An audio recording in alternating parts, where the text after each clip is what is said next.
All right, we're back here on SRM Varsity, right here on the Chase Thomas podcast, where you can go check out sportsrenaissanceman.com for all of my East Tennessee high school football coverage. And I've talked to so many coaches this fall throughout the year, but this is the first spinoff episode right here on SRM Varsity. And we've got a guy who every week, just big time win after big time win, CAK, Sevier County. You don't have to wonder who he's the head coach of because he's got the merch ready to go here. It's Justin Price, the head football coach of Grace Christian.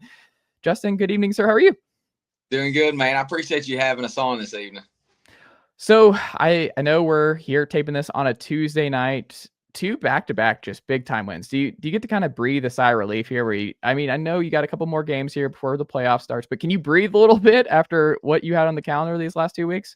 Yeah, it's been tough. We had a unique schedule this year where our bye was week 1. Yeah. So we had to play 10 straight and start out 4-0 and played a team from North Carolina that was really talented and lost by just a couple points. And then we went down to Boyd Buchanan, played Coach Rankin, and that was a one-score game in the fourth quarter. And so we were coming off 2 losses and then had Sevier County waiting for us. And that was a night that was just a special night for Grace to pull that one off. I mean, obviously, when you think of Sevier County, what they've been able to accomplish, 21 straight wins and a defending 5A state champs. I mean, for us to go in and our players just played the way they did to give ourselves a chance to win that game was just a special night for our program. But then you turn around and you got your biggest rival, CAK, the next week. So, I think that's the growth of our team is, when you have a big win like that, what does it look like the next week? And I thought we played well against CAK.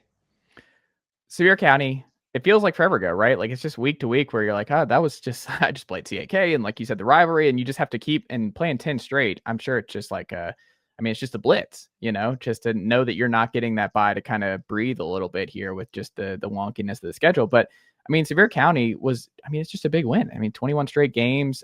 What was that night like for you and your program? What'd you tell your guys going in where you're like, hey, they're defending state champions. Like, this is a different deal for us, but like, we can hang with these guys. Like, how did that work all week and just the game itself? Well, I think the week of preparation, I think we kind of kept it consistent. I always feel like you got to kind of coach to who you are and what can you improve each week to be the best you can be. Kind of our message before, and I kind of talked a little bit about David and Goliath. Not that it was us being huge underdogs. It was more how David handled that situation when he, the Bible talks about how he ran quickly towards the battle line, and we just talked about the reason we believe he ran quickly is because God had prepared him for that moment and through some past experiences. So I just felt like our guys were prepared for that stage to go in and attack that battle and that huge challenge of Sevier County, and they did. I felt like from the first snap to the end, our guys just had a lot of confidence playing and just really attacked it and played to their potential the best they can. You watch the film and you realize you could have still played better, which is a good thing. But I think just that night and what that meant for Grace, and obviously, Coach Loveday has built a program that when you beat a team like that, it means a lot for your program. So, obviously Sevier County is first class and well coached, but for us to beat them was just a huge night for our school and our program. I know sometimes, when you're prepping in game week with different coaches, you can see stuff where you're like, man, I don't think people are going to give us a lot of they're not going to believe that we can pull this off. Did you see stuff on film and just with your guys and your roster and how you could attack Sevier County in particular? Like, I just feel good. There's like things about our scheme and what we're able to do that we have a real chance of pulling this thing off. Well, I think the one, there's always schematic advantages that, they're a 4-2 or a 3-4 defense. You feel like, okay, we can run these plays to get our guys in the best situations. But the one thing that is kind of so solid for our team this year is up front. So schematic advantages, but then you look at your personnel advantages, and I felt like up front we would be able to control Sevier County a little bit because they're so good in the box with their linebackers and their D line, and not that we would dominate at all, but we felt like we could maybe just stabilize that up front as much as we could. And we got 2 really talented running backs / receivers, athletes in JV Stenson and Jace Ballard. And So we wanted to get those guys the ball, and they rose to that occasion, along with Caden Weber had a big night for us too. So it was it was just one of those that I think the personnel up front allowed us to maybe take away what Sevier County's really good at. On the flip side with CAK, what makes that rivalry so special? Well, I think, one, just proximity. I mean, we're so close to them. I mean, just from our school to their schools, about 15, 20 minutes, if that. Uh, and then I think you look at just the makeup of the schools. Obviously, you got two Christian private schools, and even though our mission's the same, I think Yami were talking to Coach Speck last week before the game, their AD and head football coach, just about keeping Jesus in the center of all of it. But at the same time, we both want to win, and we play in every sport. So anytime CAK and Grace get together, it's just become a huge rivalry. We still want to reflect what our mission is at both schools. But I felt like, CAK's won a lot more of these, when you look at the history, but Grace has won their fair share. And so, when you get those two teams together, you can kind of throw the records out because it's just two teams that they love each other, but at the end of the day, we want to win. What did you anticipate coming into the year that you thought would be true about your team that you nailed? Like your own preseason predictions about your team? Well, I think I go back to the offensive line. We had all five of them last year were returning, and they did well for us last year. But just we had kind of see their progress in the weight room and in on practice, just how well they work together. I think if you have one or two good offensive linemen, that's exciting. But when you have five that all know how to work together, understand our blocking schemes, I think that's where the special moments happen for those guys up front. And so I think that was number one.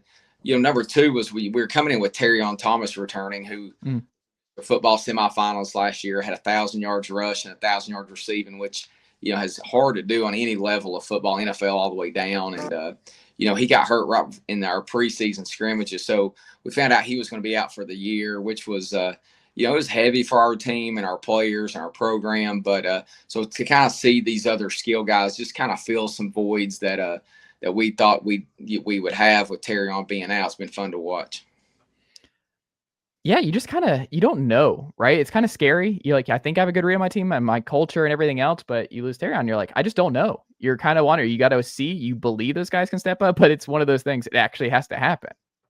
Yeah, no doubt. And just because Terrion's he plays at such a high level, and he did some things. You call a play and you think how it's going to work. He just does his own thing, makes it look good. But just to see Jace Ballard and Caden Weber and JV Stinson, just the way that they have performed and filled some of those voids has just been fun to watch. And like you're saying, because you go into these seasons and with we felt confident with what we had returning, and then you lose a huge piece of that. That's when you fall to trust your training, and your preparation, and our coaching staff's done a great job of making sure everybody that's been in there has been prepared. I love it. Where can your team really improve offensively and defensively these final 2 weeks in preparation for the postseason? Where are you looking? You're like, all right, we're doing obviously a lot of things well, but these are some areas that I would really like to clean up going into the postseason. Well, I think defensively, you look at we've been good against the run. Our defense is really good. Coach Crane used to be the head coach at Central High School, who calls for us now, who's just a great defensive mind. And my brother's heavily involved on that side of the ball as well. And they, I think if they were all, we were all here, I think we just got to improve on our pass defense. We got the guys that have done it. They've made some big plays, had some big interceptions over the last few weeks against Sevier County and against CAK. But we've had a few busts at times where it's kind of hurt us. So I think just making sure in the secondary wise that we're just where we're supposed to be.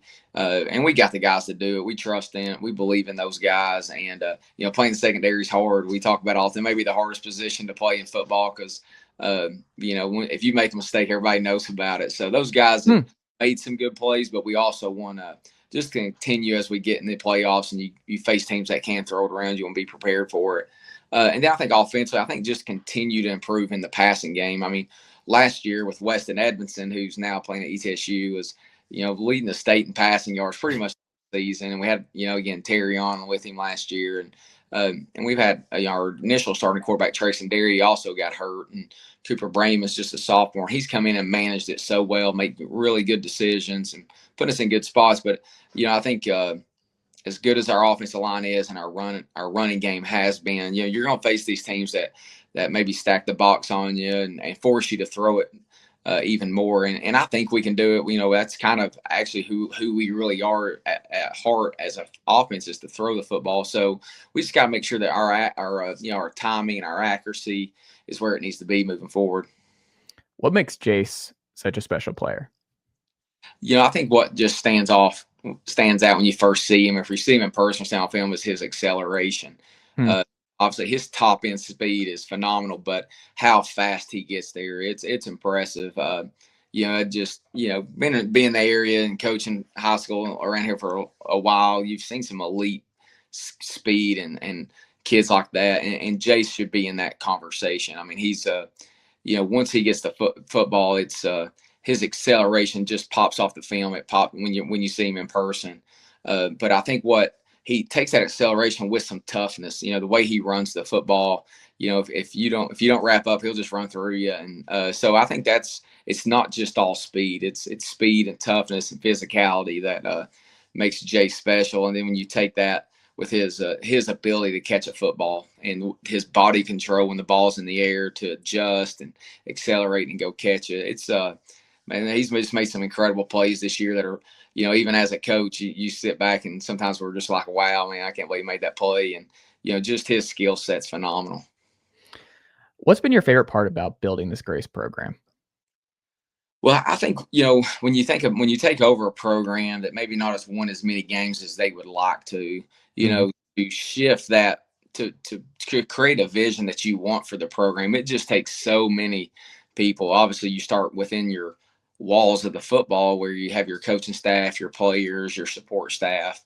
But, in the high school level, it goes so much broader than that. And it head of schools, our senior pastor at our church, and so many other people that, they kind of help cast that vision and what are the steps to get to where we want to be. And we've won a lot since we've been there. Obviously, we would like to have won them all, but we've been fortunate to, win some close games and win, quite a few over the last, year and a half.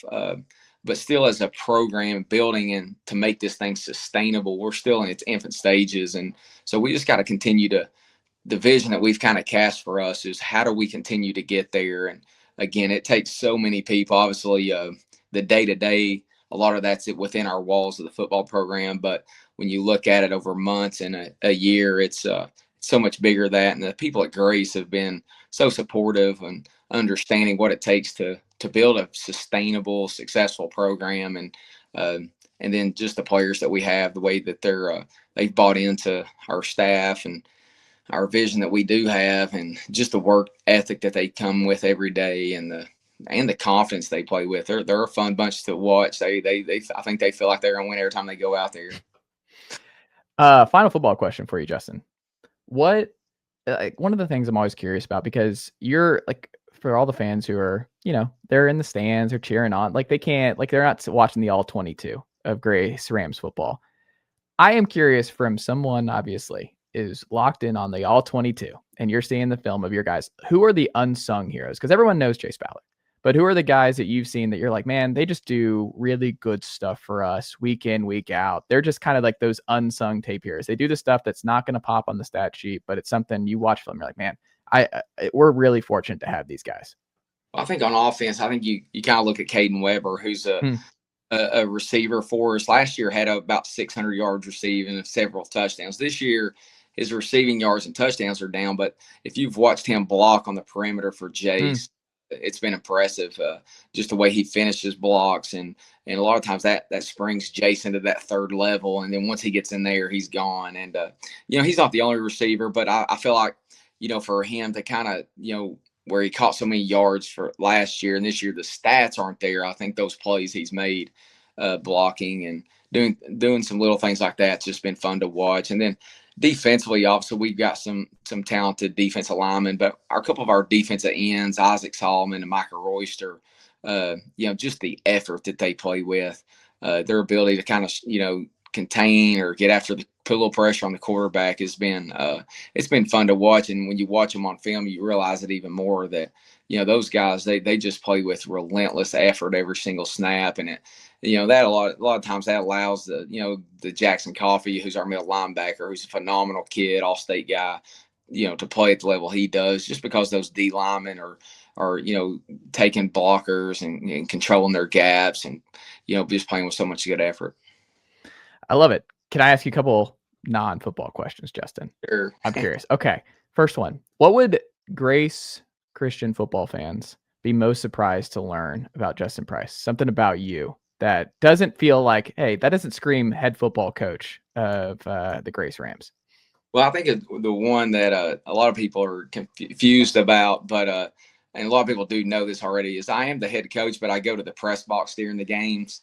Oh, I'm still the offensive coordinator, and so I call plays. And I just always felt like you just got such a better kind, like you're talking about that all 22 view. yeah.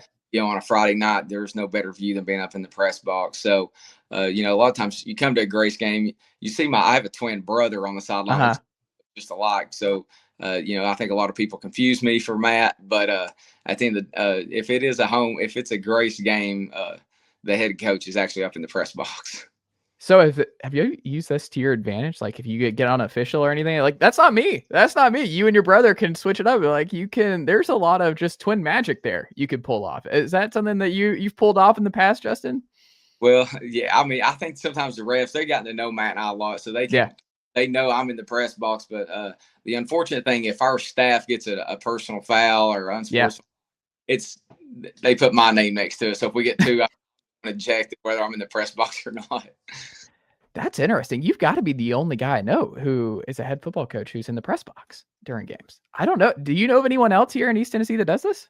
Yeah, I've heard of a couple coaches doing it, maybe for a couple different reasons. But I think the one thing again that's unique for me is I do have a twin brother, Matt, and we're almost like co-head coaches, and like any organization or business that you have, if you don't have when you have that person you can trust, almost just our vision is the same. We can finish each other's sentences. So I'm not concerned about the head coaching role and responsibilities on the sideline on a Friday night, because I know Matt's down there. So it's a unique situation that's just always worked for Matt and I. But I always think it's something that people are not used to. But and they're always like, man, how's that work? And so I think the big thing is, one, it allows me to, what I feel like, calling offense plays, what I enjoy, and I think it helps our kids get in a better situation on Fridays, and then you don't have to worry about anything on the sidelines. Do you have any pregame rituals? Are you like a little superstitious about anything? Is there certain meals? Are you certain type of coffee, gum? What are we doing on game day, Justin? I'm not, man. I'm just kind of one that I believe that that we've put in the work that week, and that you just got to feel confident about where you're at and go out and play. Nothing. Like you don't have any, like you have the same meal every Friday. Nothing's normal. Are you a big coffee guy or no? I drink coffee, but nothing, nothing like I got. There's not one thing I got to have for the game. I mean, I think the big thing, we just, I think early on there were a few little things you start. I did this last time when we won again, but you realize, back and for being in it for a few years, you realize none of that stuff is going to help much in between the lines. So as long as our players are taken care of, I guess that's the big thing I'm concerned with. I love it. Final one. We got Halloween here in 10 days. We got Thanksgiving here in a month. We got Christmas in 2. I'll be here before you know it. What's your favorite of the big holiday season? Because this is just my favorite time of year. I just love going from fall to Christmas time. What are you most amped up for traditionally, Justin? Yeah, it's got to be Christmas. I mean, when you think, obviously the story behind Christmas, being a Christian, just what that means, and the birth of Christ and everything. But I think even more so when you have your own kids, and on Christmas they wake up and they see the gifts, or and you start spending time with family. Just especially as a football coach, because usually by Christmas, the season's over. You've kind of put the previous season away, and you get a little time off from work, and so it's just almost like just that time just to truly relax and take everything off your plate for a little bit. And Obviously when you have kids, and I'm blessed with 4, and so you just see Christmas through their eyes and how they act, and the joy that they get through all the events that are going on, and spending time with families and getting some gifts. And so it's no doubt that it's going to be Christmas. I love it. Do they have you dressing up at anything this year with the kiddos, or are you're like, hey, sorry, I'm out. I got other stuff going on. I'm not dressing up this year. Do I you don't get think out of it or no? yet, so we'll see. Okay, I love it. Justin, how do the good folks support everything you've got going on with Grace football this week and going forward? I think Grace is just an exceptional place. What we got going on, I think there's just the way that our program continues to grow in our schools just is exciting. I think our head of schools, Matt Mercer, he's just he's got so much energy and vision for our school and what I think it's going to become, and so it's just an exciting time at Grace. And our football team's got 2 big games coming up. We're trying to get that 2 seed to host some playoff games. But at the end of the day, we don't spend too much time talking about that. It's just about what can we do to continue to maximize this team for this season. I love it. Justin, keep up the great work, my friend, and we'll have to check back in again soon. All right, Chase, man, I appreciate you having us on.